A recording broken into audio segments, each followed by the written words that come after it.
Hello everyone. इस video में हम बात करेंगे वेस्ट इंडिया के बारे में कि वेस्टर्न इंडिया में हमें किस टाइप के टेम्पल्स देखने को मिलते हैं, उनके क्या फ़ीचर्स हैं, इस बारे में देखते हैं। तो देखो, वेस्टर्न इंडिया की जब हम बात कर रहे हैं तब हम दो तीन स्टेट्स की बात करेंगे, एक तो गुजरात, एक राजस्थान, ठीक है। और अगर थोड़ा सा अगर आप इंक्लूड करो इसमें तो वेस्टर्न मध्य प्रदेश को भी इंक्लूड आप कर सकते हो, ठीक है। वेस्टर्न एमपी, गुजरात और राजस्थान, ठीक है। क्योंकि जो बाउंड्रीज़ हैं मतलब वो तो क्या बोलते हैं ना कि उससे आप ऐसा नहीं लगा सकते हो कि बस यहीं पर इसी बाउंड्री पर चीज़ ख़त्म हो जाती है, ठीक है। क्योंकि कोई भी अगर ट्रेडिशन होता है, कोई भी अगर आर्ट का या पेंटिंग का या स्कल्पटिंग का कुछ भी होता है, तो वो चीज़ जो है ना कि एक स्टेट की बाउंड्री से आप उसको स्टॉप नहीं कर सकते हो, ठीक है। वो ओवर द रीजन देखी जाती है। तो अगर हम बात करें वेस्टर्न इंडिया की तो हम देखेंगे गुजरात, राजस्थान और वेस्टर्न एमपी, ठीक है। तो इन रीजन्स में जो है हमें काफ़ी सारे टेम्पल्स देखने को मिलते हैं। अब वो जो टेम्पल्स हैं उनके बारे में थोड़े फीचर्स देखते हैं। सबसे पहला फीचर तो है कि वो जो टेम्पल्स हैं इस रीजन में हमें देखने को जो मिले हैं वो कौन से पत्थर से बनते थे। मैंने पहले भी आपको ये बात बताई है कि यूपी एमपी और राजस्थान वाले जो टेम्पल्स हैं मोस्टली हम देखते हैं कि वो सैंडस्टोन से बने हुए मिलते थे। तो यहाँ पर भी यही चीज़ अप्लाई होती है, सैंडस्टोन से ही बने हुए मिलते थे। मोस्ट ऑफ द टेम्पल्स जो मोस्ट कॉमनली हमें देखने को मिले हैं वो सैंडस्टोन से बने हुए मिले हैं। लेकिन इसका मतलब ये नहीं है कि सारे ही सैंडस्टोन से बने हुए मिले हैं। कुछ जो टेम्पल्स हैं वो हमें बसॉल्ट स्टोन से बने हुए भी मिले हैं, ठीक है। ग्रे कलर, कुछ ब्लैक कलर से, ठीक है। तो बेसॉल्ट स्टोन जो है, बसॉल्ट पत्थर जो है उसके भी हमें टेम्पल्स देखे बने हुए मिले हैं। सैंडस्टोन के भी बने हुए मिले हैं, लेकिन सैंडस्टोन के कॉमनली बने हुए मिले हैं, ठीक है। मोस्ट कॉमनली अगर देखा जाए तो सैंडस्टोन के बने हैं, ठीक है। तो ठीक है, सैंडस्टोन हो गया, ब्लैक बसॉल्ट हो गया। उसके बाद में मार्बल, अगर देखें मार्बल के भी हमें काफ़ी टेम्पल्स देखने को मिलते हैं। मार्बल का अगर स्पेशली हम बात करें तो जैन टेम्पल्स के बारे में आपको ध्यान रखना है। जैन टेम्पल जो हैं माउंट आबू में, हम उसके बारे में आगे भी बात करेंगे, आगे भी वीडियोस में देखेंगे। तो माउंट आबू में जो टेम्पल्स हैं जैनिज़्म के, तो उनमें आपको मार्बल काफ़ी ज़्यादा देखने को मिलेगा, ठीक है। तो ये बात होगी जैन टेम्पल्स की, ठीक है, वाइट मार्बल की। अब आगे बात करते हैं कि मोस्ट कॉमन अगर हम बात करें आर्ट, अब यहाँ पर काफ़ी सारी साइट्स हैं, देखो, ठीक है। साइट्स जो हैं यहाँ पर हमें बहुत सारी मिली हैं वेस्टर्न इंडिया में, और इस वीडियो में जो है उसको कवर करना पॉसिबल नहीं है, ठीक है, एक वीडियो में, ठीक है। या फिर अगर एक आप थोड़ा सा टेक्स्ट की बात करो तो उसमें आप हर एक टेम्पल को, हर एक साइट को कवर नहीं कर सकते हो, ठीक है। इसीलिए जो है हम यहाँ पर बस लाइक ना फेमस जो चीज़ फेमस है, मोस्ट फेमस जिसके बारे में आपने सुना भी हो, उसके बारे में ही डिस्कस करेंगे, ठीक है। तो एक अब बात यहाँ पर आती है समला जी की। समला जी कहाँ पर है? गुजरात के अंदर है। तो इस जगह पर जो है आपको क्या स्पेशलिटी मिलेगी कि यहाँ पर जो है एक ट्रेडिशंस का मिक्सचर आपको देखने को मिलेगा, ठीक है। आप ऑब्जर्व करोगे कि इस जगह के पहले वाले ट्रेडिशन, पुराने ट्रेडिशन जो हैं वो मिक्स हो गए हैं पोस्ट गुप्ता ट्रेडिशन से, ठीक है। और देखो जैसे डायनेस्टी चेंज होती हैं, ठीक है, जैसे कि आगे सेंचुरीज बढ़ती हैं, तो इसका मतलब है ना कि जो एक स्कल्प्ट करने का तरीका है, जो इमेजेस बनाने की एक ट्रेडिशन है, उनकी जो मान्यता है वो मतलब एक मिक्स हो जाती है, ठीक है ना, एक मिक्सचर हो जाता है। ऐसा नहीं कि कोई स्टॉपेज है, ऐसा नहीं है कि हाँ इसी डेट को ये चीज़ बंद हो गई, ऐसा नहीं होता, ठीक है ना। चीज़ें जो है आपस में मिक्स हो जाती हैं, ठीक है। कुछ चीज़ें, कुछ ट्रेडिशन जो है वो आने वाले टाइम के हमने अडॉप्ट कर लिए, कुछ ट्रेडिशन जो है वो पहले से ही चलते आ रहे हैं, ठीक है। तो मतलब कि जो है एक मिश्रण जो है वो चीज़ हमें यहाँ पर देखने को मिलती है। कहाँ पर? समला जी में, ठीक है। वेरी इंपॉर्टेंट साइट कहाँ पर है? गुजरात में है। यहाँ पर पुराने ट्रेडिशन और पोस्ट गुप्ता टाइम जो है, यानी 550 AD के बाद वाला टाइम जो है, ठीक है, उसके आगे वाला टाइम जो है 550 AD के बाद वाला पोस्ट गुप्ता टाइम बोलते हैं जिसको, तो उस टाइम पीरियड का पुराने वाले टाइम पीरियड के ट्रेडिशन से मिश्रण वो हमें यहाँ मिलता है, ठीक है। अब यहाँ पर जो है हमें काफ़ी सारे स्कल्पचर भी मिलते हैं, ठीक है, जो कि ग्रे शिस्ट से बने हुए हैं। अब यहाँ पर जो पेट्रनेज है उसके बारे में अगर हम देखें तो वो हमें पता नहीं है, ठीक है, उसके बारे में हमें इतना फैक्चुअली जो है इन्फॉर्मेशन हमारे पास नहीं है। लेकिन जो स्टाइल है, ठीक है, जो ये स्टाइल है, यहाँ पर जो स्कल्पचर हमें बने हुए मिले हैं, ठीक है, वो डेट करते हैं 6th से लेके 8th सेंचुरी CE तक। और वो हम कैसे कह सकते हैं, वो हम इसीलिए कह सकते हैं क्योंकि उनका जो स्टाइल था, ठीक है, वो वाला जो स्टाइल है वो 6 से लेके 8th सेंचुरी AD तक ही हमें देखने को मिलता है, ठीक है। उस टाइम पीरियड में फेमस है वो स्टाइल। कौन सा स्टाइल? जो ये समला जी में जो है स्कल्पचर यहाँ पर हमें देखने को मिलते हैं, ठीक है, जो यहाँ पर ग्रे सिस से बने हुए स्कल्पचर यहाँ मिलते हैं, तो उनका जो स्टाइल है वो प्रिविलेंट था, वैसा ही स्टाइल प्रिविलेंट था 6 सेंचुरी से लेके 8 सेंचुरी AD तक। इसीलिए जो है हम ये कहते हैं कि समला जी वाले जो स्कल्पचर हैं जहाँ पर जो बने हुए हैं, ठीक है, वो लगभग 6 से लेके 8 सेंचुरी AD तक ही बने होंगे। समझ रहे हो? इसीलिए हम ये चीज़ कह सकते हैं, ठीक है। लेकिन हमें पेट्रनेज के बारे में नहीं पता कि भाई कौन सा राजा था, किसने ये बनवाए हैं, एक्सेट्रा एक्सेट्रा, ठीक है।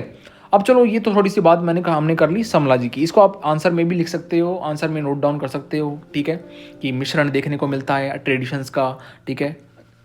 तो चलो बात करते हैं अब सन टेम्पल के बारे में। सन टेम्पल एट मोढेरा, ये कहाँ पर है? गुजरात में ही है, ठीक है। यहाँ पर दे भी रखी है पिक्चर, ऊपर भी दे रखी है पिक्चर, यहाँ पर भी sun temple at Modhera Gujarat, ठीक है। तो सन टेम्पल मोढेरा के बारे में अगर हम बात करें तो देखो, सबसे पहली बात तो ये है कि ये जो टेम्पल है वो अर्ली 11th सेंचुरी में बना था। अर्ली 11th सेंचुरी यानी 1026 AD, ठीक है, अर्ली 11th सेंचुरी ही होगी ये, ठीक है। तो यहाँ पर किसने बनवाया? पहली बात ये राजा भीमदेव थे, राजा भीमदेव 1 ऑफ सोलंकी डायनेस्टी। अब अगर आपको थोड़ी सी आपने हिस्ट्री पढ़ी हो तो आपको ध्यान होगा कि ये वाला जो टाइम था, यहाँ पर गुजरात में आपने सोमनाथ टेम्पल के बारे में भी सुना होगा, सोमनाथ टेम्पल, और फिर इन्वेजन वगैरह के बारे में भी सुना होगा आपने थोड़ा सा। गजनी की जो महमूद गजनी की जो इन्वेजन थी, ठीक है, वो भी इसी टाइम के आसपास ही हुई थी सोमनाथ टेम्पल के ऊपर, ठीक है। महमूद गजनी की जो इन्वेजन थी वो 1000 AD से आगे थोड़ा 10-15 साल, मतलब इसी टाइम पीरियड के आसपास हुई थी, ठीक है। तो सोलंकी डायनेस्टी थी इस टाइम पर गुजरात के अंदर, ठीक है ना। जो सोमनाथ टेम्पल जो है वो सोलंकी डायनेस्टी के अंडर में था इस टाइम पर, ठीक है, जिस पर महमूद गजनी ने जो इन्वेजन करे थे, और जो मतलब वो अलग स्टोरी है, ठीक है, उसके बारे में फिर कभी बात करेंगे। तो ठीक है, ये बस मैं थोड़ा सा याद दिला रहा हूँ कि आपको दिमाग में बैठ जाए कि हाँ, सोलंकी डायनेस्टी थी इस टाइम पीरियड के आसपास, 1000 AD के आसपास। कहाँ पर? गुजरात में। तो ये जो मोढेरा वाला जो टेम्पल है, सन टेम्पल, ये जो है सोलंकी डायनेस्टी ने ही बनवाया है। वहाँ पर कौन से राजा थे? राजा भीमदेव 1, उनने बनवाया था, ठीक है, अर्ली 11th सेंचुरी में। अब ये जो टेम्पल है इसमें स्पेशलिटी आपको एक चीज़ क्या मिलती है कि यहाँ पर देखो, पिक्चर में देखो, आपको एक ना वाटर काइंड ऑफ एक चीज़ मिलेगी, ठीक है, पॉन्ड है या मतलब रेक्टेंगुलर काइंड ऑफ एक टैंक है बेसिकली। तो ये जो वाटर टैंक है ये यहाँ पर हमें देखने को मिलता है। ये क्या दर्शाता है? ये चीज़ बताती है हमें कि वाटर बॉडी का एक रिलीजियस स्ट्रक्चर के पास में होना कितना इंपॉर्टेंट है। समझ रहे हो कि मतलब ये चीज़ जो है ये बहुत पहले से चलती आई है, ठीक है, कि कोई भी अगर रिलीजियस स्ट्रक्चर है, अगर आपने अमृतसर में जो है गोल्डन टेम्पल अगर आप देखो तो गोल्डन टेम्पल भी वाटर बॉडी के पास में ही है। देखा, अगर आप गए हो ना कभी अमृतसर में गए हो तो आप देखोगे वहाँ पर कि टेम्पल जो है गोल्डन टेम्पल, वो पॉन्ड जो है, वो टैंक जो है, सेक्रेड टैंक, उसी के पास में है वो। समझ रहे हो? लगता ही है उसी बीच में है, बल्कि बीच में। तो कहने का मतलब ये है कि ये जो चीज़ है ना, ये जो ट्रेडिशन है सेक्रेड स्ट्रक्चर का किसी भी वाटर बॉडी के पास में होना, कोई रिवर हो सकती है वो, या फिर कोई टैंक हो सकता है वो, ठीक है, ये चीज़ हमें बहुत जगह पर मिलती है, ठीक है, बहुत सारे टेम्पल्स में मिलती है, ऑल ओवर इंडिया मिलती है ये चीज़।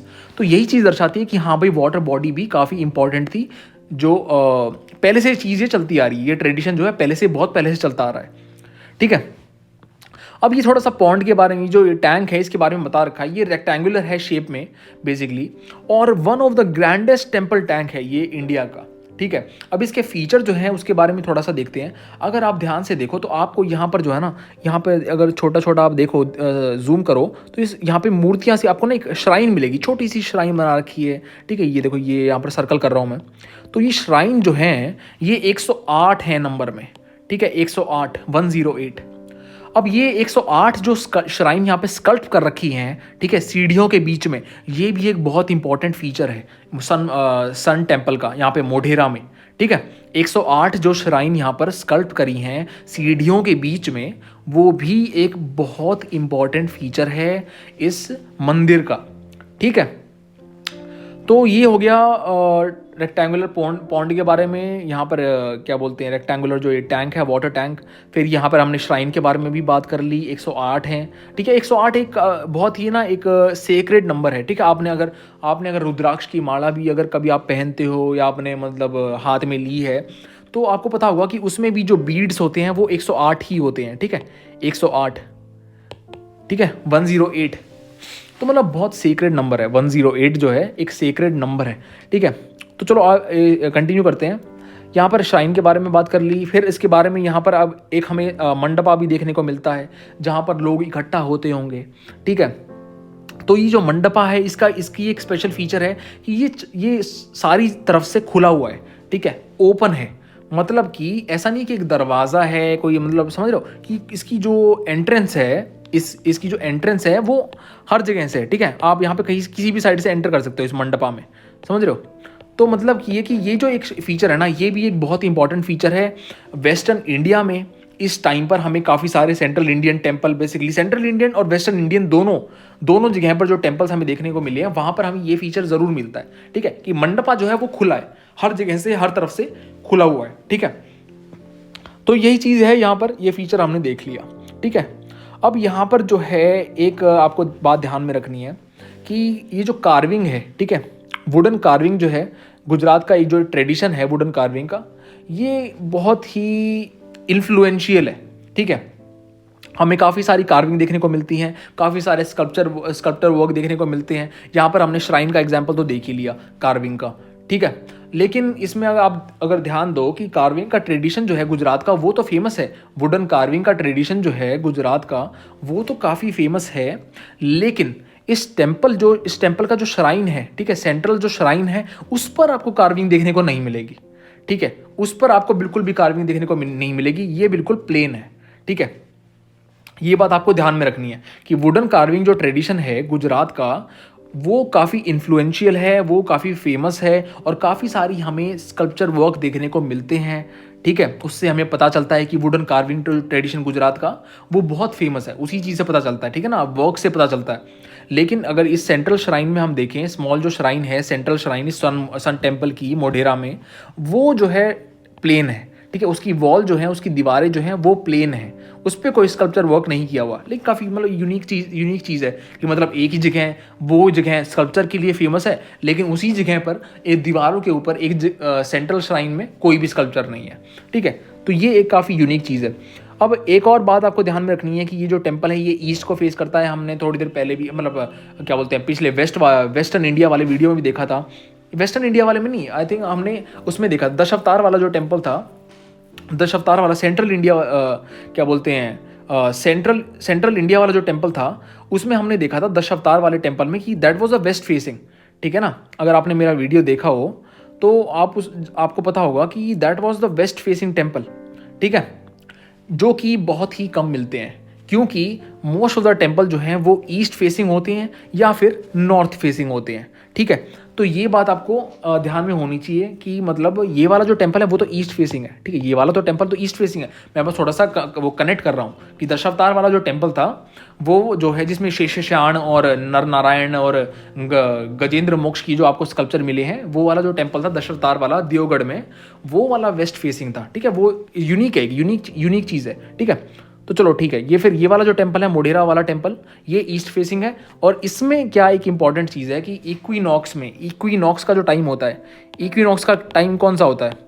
देखो ये वाला टाइम जो होता है इसमें आपको इक्वेटर के ऊपर, ठीक है, इक्वेटर के ऊपर आपको सन जो है डायरेक्टली शाइन करता हुआ मिलेगा।